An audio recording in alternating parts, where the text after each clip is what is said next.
Full pipe ఉంది, కడిగేయమను అన్ని అగిస్తే కడిగేస్తాను, మాకు కడిగేసేట్టుకురమ్మను.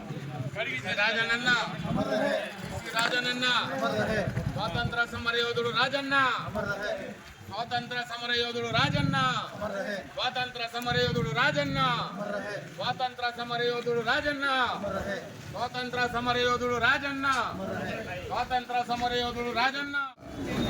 ఇంటిమేషన్ వచ్చింది ఏమంటే మా ఊరికే పెద్ద దిక్కు. ఇప్పట్లో మా పొలంనేరికి ఒకటి పెద్ద దిక్కు, ఇంకొకటి 100 సంవత్సరాల తర్వాత కూడా ఆరోగ్యంగా నిలకడగా ఒక పర్సనాలిటీ, ఒక మేజర్ పర్సనాలిటీ. అదే కాకుండా ఈ పొలంనేరికి ఎంతోమంది నాయకులు వచ్చిన మొట్టమొదటి ఎమ్మెల్యే ఆయన ఈ మరి మన ఈ భూమి నుంచి, ఈ ప్రపంచం నుంచి కనుమరుగు అయినారు అంటేనే నిజంగా మేము కూడా నమాజ్ కోసం కాసుకోంటిమి. అందరూ నమాజ్కి పోయినాము, మా యొక్క నమాజ్ మేము ప్రార్థన చేసినాము.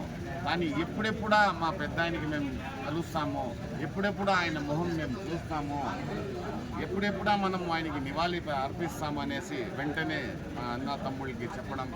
వాళ్ళు కూడా చాలా డిప్రెషన్లో ఉండి ఈడ వచ్చి, ఎందుకంటే చివరి యాత్ర, దీని తర్వాత మనము ఎంత చేసినా ఏమి చేసినా అటువంటి మహానుభావుని మనం పొందలేము, కోల్పోయాం వేరే. దానికోసం నేనేమంటే ఆయన చెప్పిన మార్గంలో, ఆయన నడుచుకున్న మార్గంలో, ఆయన ఏదైతే ఒకవేళ ఆయన 100 మంచి చేసిండాడు కాబట్టి అందులో కనీసం మా వల్ల ఒక 10 అయినా ఆయన వాటిలో మేము నడుస్తాము, నడుచుకుంటాము.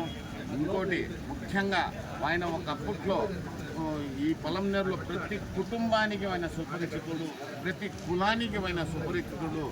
ఈరోజు ఆ కుటుంబానికి మేము మీ మీడియా ద్వారానే కాకుండా వాళ్ళ అబ్బాయి గారితో కూడా మేము ఒకే మాట విన్నవించినాము.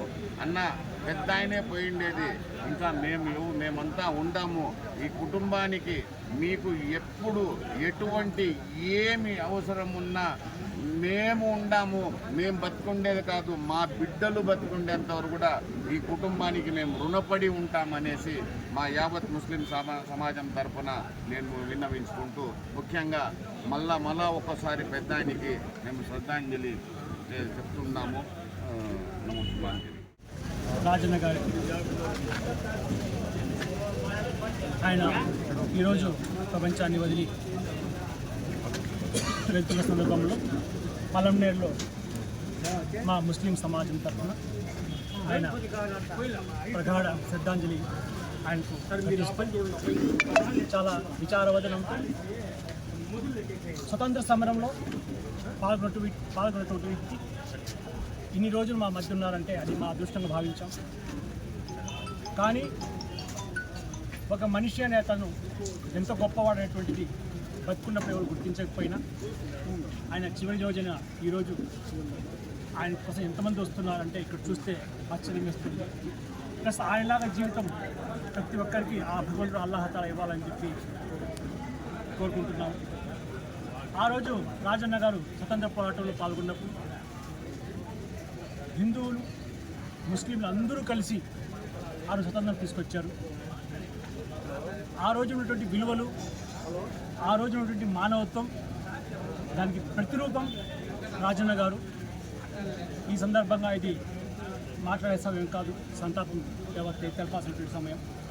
ఈ సందర్భంలో మా ముస్లిం సమాజం తరఫున ప్రగాఢంగా శ్రద్ధాంజలి ఘటిస్తూ రాబోయే కాలంలో ఏ విధంగా ఆయన మాకు మార్గదర్శనం చూపించి హిందువులు ముస్లింల సొంత భారతదేశంలో మత కుల వర్గ భేదాలు లేకుండా కలిసి కట్టుగా ఉండాలని చెప్పేసి ఏ మార్గం అయితే మాకు చూపించారో ఆ మార్గంలో మేమంతా నడుస్తామని చెప్పి మేమంతా నడుస్తామని చెప్పి విన్నవించుకుంటూ ఇతని కుటుంబానికి, రాజన్న గారి కుటుంబానికి సదా మేము చేదోడు వాదోడుగా ఉంటామని చెప్పేసి ఈ సందర్భంలో అందరికీ తెలియపరుచుకుంటూ మరొక్కసారి రాజన్న గారి మృతికి ప్రగాఢ సంతాపాన్ని తెలియపరుచుకుంటూ శ్రద్ధాంజలి ఘటిస్తున్నాం.